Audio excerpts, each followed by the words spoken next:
Por que é que cada vez mais você ouve as pessoas dizerem que síndico não é mais a tarefa para aquele tiozinho aposentado que foi eleito apenas porque ele tem tempo livre, né, para poder ser síndico?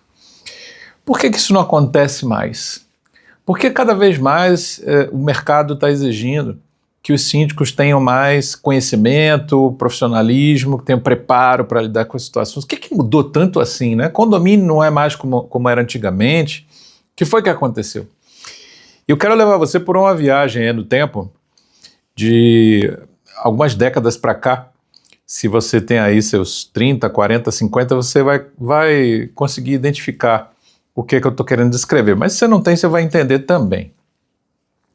Quando eu era garoto, era bem comum você encontrar condomínios, especialmente verticais, prédios, né?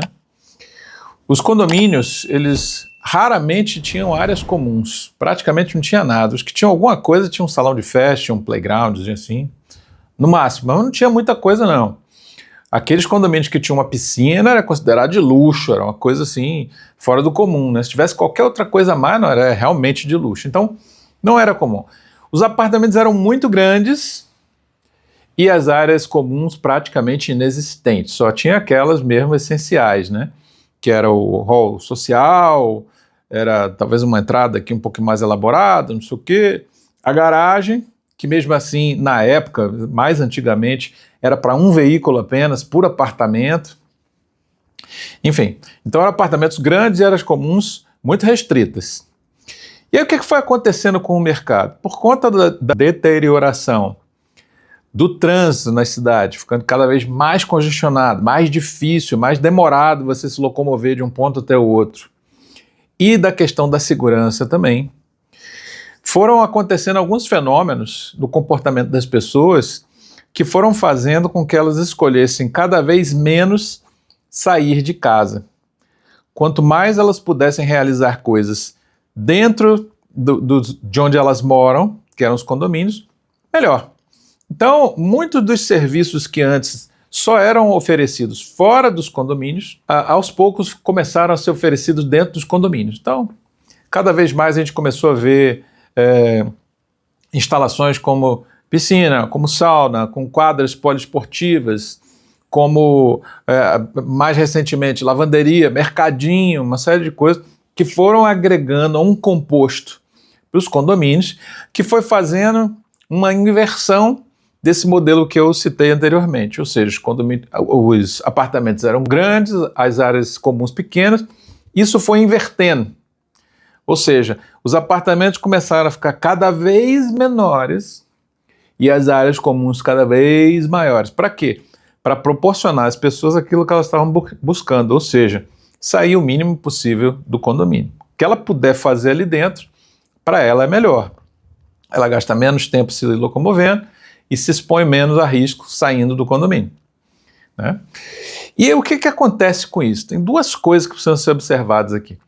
A primeira é o seguinte: à medida em que as áreas comuns ampliam essa oferta de coisas, né, à medida também que a legislação começa a atuar mais próxima desse convívio, desse ecossistema todo que está sendo criado, das normas serem impostas e cobradas com mais afinco, das leis trabalhistas, uma série de aprimoramentos que foram incorporando a sociedade como um todo, à medida que esse composto vai se tornando mais complexo, passa a ser cada vez menos viável, possível, para o gestor dessa complexidade fazer um bom trabalho se ele não tiver um preparo.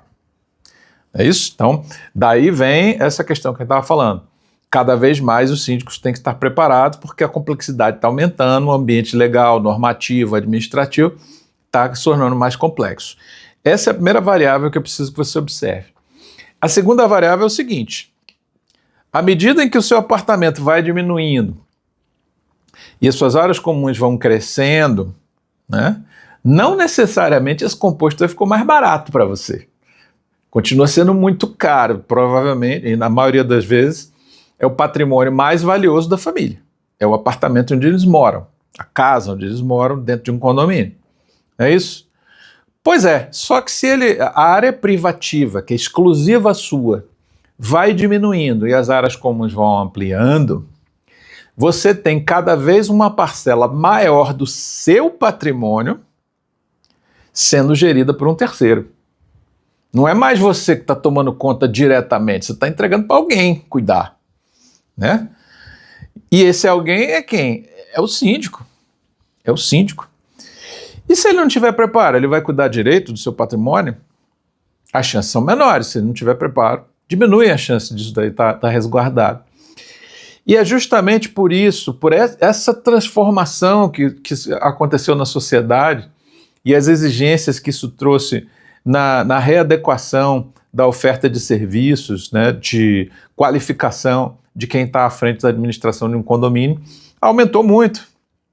É justamente por isso que cada vez mais cresce a profissão, o síndico profissional, né, a figura do síndico profissional, que é também chamado de síndico externo, ou seja, é uma pessoa que se preparou para administrar imóveis de terceiros, né? Então, a gente sempre pensou em síndico como uma pessoa que mora ali e que tem essa função, muitas vezes temporária, ali 1 ano, 2 anos.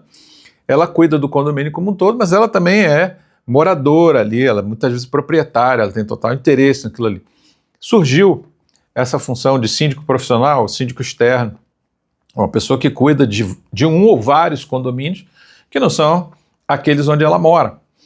E essas pessoas cada vez mais também estão buscando qualificação, não apenas por tudo que eu acabei de falar, mas também porque o aumento da oferta desse serviço aumenta para eles a concorrência. Tem muita gente boa, realmente muito boa, muito preparada para entregar um bom serviço. E paralelo a esse mercado, né, dessa função, dessa profissão que ainda não está regulamentado, mas não deixa de ser uma profissão, existe também um mercado para capacitação de quem é síndico morador, que eu particularmente acredito, essa função jamais vai desaparecer.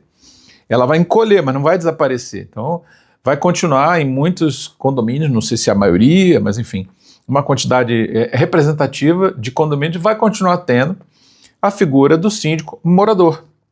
Cara que mora ali, que ele tem essa função de cuidar do condomínio, mas ele não faz isso como uma profissão, ele faz isso como uma tarefa dentro ali da comunidade onde ele mora. Mas esse cara também vai precisar se capacitar, porque tudo que eu falei até aqui agora é verdade tanto para os profissionais quanto para os moradores. É verdadeira para ambos, né? Então fica aqui essa reflexão dessa necessidade de você avaliar se o seu condomínio, o lugar onde você mora, né, o patrimônio que você tem, se ele está sendo gerido por alguém que está capacitado, seja ele profissional ou morador, e se não está, o que você vai fazer quanto a isso daí? Meu nome é Sérgio Gouveia, eu sou administrador de empresas, especialista em finanças, e sou síndico há mais de 12 anos.